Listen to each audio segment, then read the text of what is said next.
Hello everyone, George Packard, Family Lawn and Landscape. Thanks for tuning in. Today, we're going to talk about last year's mistakes and what you can do to correct them. Now's the time of year, in the winter months, you need to be focusing on the things that you can change before summer gets here, before all hell breaks loose. So, that being said, first thing I can address from a personal issue is spending time with my spouse. This is a problem that I seem to have every year, and the later it goes on in the year, the worse it is. So, in the spring, you start to, I try to say, okay, let's quit work by 7 o'clock at night so that we can come home, spend time together, and things are much better. You know, if you could do something like that, things turn out to be much better because you do take time for each other. One of the problems that we did have last year was I got so extremely busy, it would be 9, 10 o'clock at night before I would get home, and same with my wife. Sometimes she wouldn't get home until 9 or 10 o'clock either, and it was very difficult for us to get anywhere, to get anything done, because it was just frustrating. You didn't have time for each other, and then when you did come home, you come home to, well, here's your stack of mail, you know, and you have to call all these people back and do all these things, and you know, it's much better to get home at 7 o'clock at night, say for example, no matter what you're doing. I mean, if you can, make it home by that time, because then you could sit and go through those things. You still have time for each other. You could still go through your notes while you're cooking out on the back deck or something like that. But that has always been a big mistake of mine, is not spending the time with the spouse.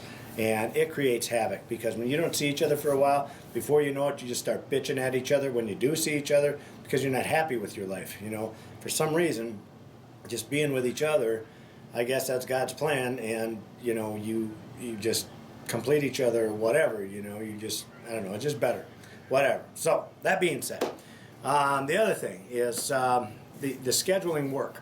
Scheduling work is always a problem too. So, with us last year, we would try to schedule work, and you have to come up with a way to do it. So, I didn't allot much time for rain days and things of that nature, and my wife always says I double book myself all the time. And I get myself into trouble doing that, because I think I can get, you know, this done this week, but then if I have one day of rain that comes in there, that now all of a sudden I have 2 or 3 lawns to plant, let's say, and we have that day of rain, which puts me back 3 days. I didn't account for that anywhere. What I could have done better, and what I have to do better this year, is set it up so, like, okay, these are rain day projects, and these are when things are good. When things are good, I can be out putting lawns in, okay? When things are bad, I can be out doing paver patios or retaining walls or things of that nature, doing hardscape stuff. So I needed to do a better job of that. So get it set up ahead of time so that you know, hey, don't wait for that day to come and all of a sudden you're just angry, you can't get work done, you know, it rained on Monday, so now Monday you're like, okay, I didn't have any plans, I don't, you know, damn it, what am I going to do? What am I going to do with the guys? Do I send them home? Do I not? You need to have things made up for those guys. On rain days, we're going to do this. Either we can go out and we can landscape, or we can come in and we can work on trailers. We could be oiling down those trailers or something like that. There's always something you can find your guys to do, okay? Keep that in mind. So, finding the good employees. Now, that's something that I think that's everyone goes through, and I believe that in every business, everyone that you talk to, nobody comes out and says, I don't have that problem. I don't have that problem. I have good guys. Anybody with any type of a bigger company is not going to tell you that. Anybody with a bigger company is going to be like, holy shit, you know, is this horrible out here? So you have to come up with something, and this is something that we try to do every year. You can put it on your websites, you can advertise on Craigslist, you can put it on Indeed.com, but you're always trying to get employees. One of the other things that we do that most people don't, I guess, is we go around to churches and we let them know, and we do this ahead of time, and we ask if we can leave that up year-round, because we're always looking for employees. So we ask the churches if we can leave it up on their bulletin board that we're always looking for good, dependable people, you know, good Christian-type people, something like that, and you'd be surprised how many calls that you can actually get from that. So that's just one of the other things that we do, but looking for people, even like in our vape store. I mean, we put a notice up that's on the wall that just says we're always looking for good, talented people to join our team. And that's up 24/7, 365 days a year. So that should be the same for your websites, for everything that you do.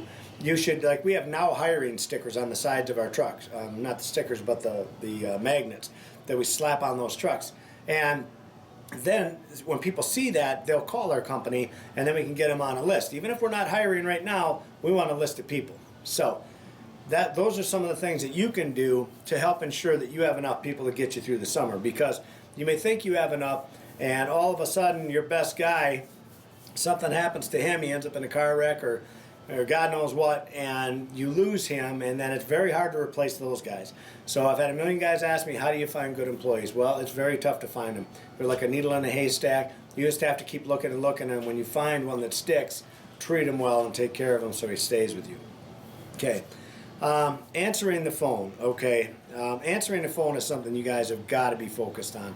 That's a mistake that we make too, and we've done in the past, and now we're just animate about answering that telephone. So you spend a lot of money on advertising. You're trying to get your customers to come to you, and once they finally come to you, what do? You don't answer the phone. I mean, I can remember when the office girls are busy and they ask me if I could man the phone, so they forward the calls to my phone. Well, if I get in one of my skid steers or something, and I get in that and I can't hear anything, and all of a sudden I get back there and I look and I've got 3 missed calls for business. Well, that's terrible. That's one of the worst things that can happen to you. You spent all that money, you don't want that to happen to you. So you've got to find a way to try, and even if it's for an hour or so, what I've been doing now, just to help myself out, I'll take my phone, give it to my employees, those guys that I know, like say if they're out running a shovel or a rake or something, say, hey, hang on to this for me while I'm in the skid steer, and if you hear it ring, just, give me the signal, to come over here and talk. And that's worked out well for me, and I don't miss calls like that. I remember one time last year I had an HOA call me, and I was working in an HOA, and I went to help the guys out. I just came there to check on them, but they were getting behind. I knew rain was coming, so I figured I'd grab a trimmer and help them out. During that time, I had, again, 2 or 3 missed calls. One of them was a HOA, and when I called the guy, he's like, you guys can't answer your phone, I don't need you. And that was it, click. So those are bad things. So answering the phone is critical to you. So the equipment breakdowns, that's something, it happens every year.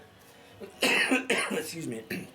But one of the things that I noticed that makes it better is, as far as the equipment goes, you take the time to do the maintenance on those things in the fall, in the winter months, you have a lot less chance of the breakdowns during the summer. If you neglect your equipment, you're going to have a lot more breakdowns. So keep that in mind all the time.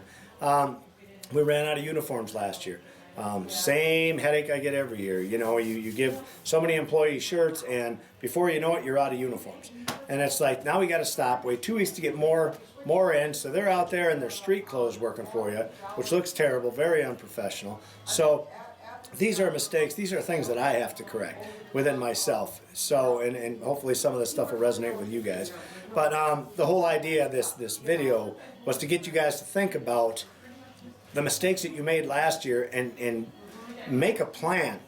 Make a business plan this year and stick to it. Say, these are things I'm going to stop, okay? So another thing, I ran out of contracts in a couple of the trucks.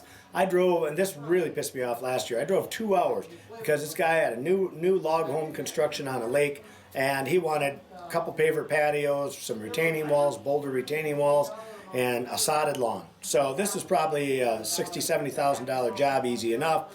And I got all the way up there, went to write everything up, went through, did all my measurements. I had 0 contracts in my truck. 0 contracts.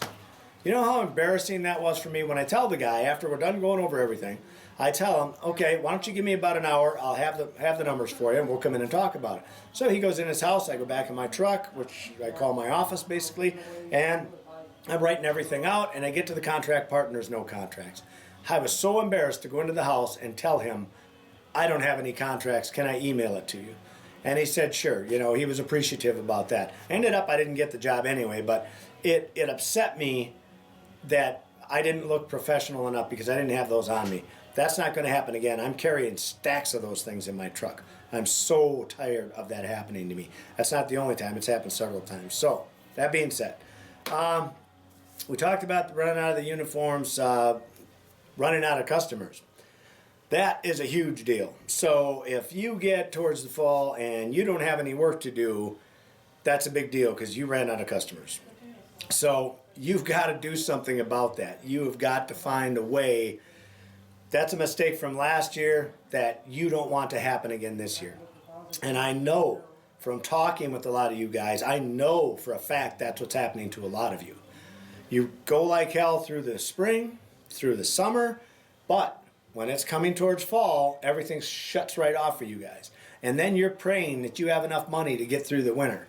So when we talk about making sure you don't run out of customers, you guys, you got to get your advertising stuff down. You've got to get that stuff down now. These are all mistakes that you made last year. Here's something that never ceases to amaze me. I talked to guys. One time I was on the phone. I must have been on the phone for an hour and a half with this one guy. He was just getting into the business, but he had done it for a year or two, so he had his feet wet. And I gave him the spiel about how important the advertising was and whatnot. And after an hour and a half, he says to me, well, I think what I'm going to do this year is I'm just going to get some t-shirts. And I could have shit myself when I heard him say that. After an hour and a half of my time preaching to this kid about how important it was to get your website, which is number one, to get that up and running, and every door direct mailers, getting those going, your door hangers going, all these things you can do. In the end, he come back and said he's just going to get new t-shirts. And yet, this kid wants to grow. That was okay with somebody who don't give a shit and doesn't want to grow, but this kid wanted to grow. So I spent an hour and a half of my time with this guy. Never again. Never again, let me tell you. So, that being said, when you talk about running out of customers, you guys, revisit my video, Marketing 101, and you will get the big picture. If you haven't seen that already, watch that video.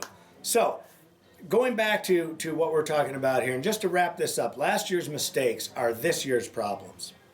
If it happened last year and you didn't do anything about it to fix it, it's going to happen again this year. What do they say? Insanity is doing the same thing over and over again and expecting different results. That's insanity. The definition of insanity is doing things repeatedly and expecting different results. If you never change the way you're marketing, what makes you think that you're going to eliminate that problem of running out of customers this year? Well, I know, George. I'm gonna hope for a better year. Good luck with that. Hope only gets you so far, man. Don't hope for a better year. Make your own luck. Do the things that you need to be doing. Do them now so that you can avoid those mistakes. You'll find new ones that come in on their own, but at least you can avoid the things that happened to you in the past, and that's called learning.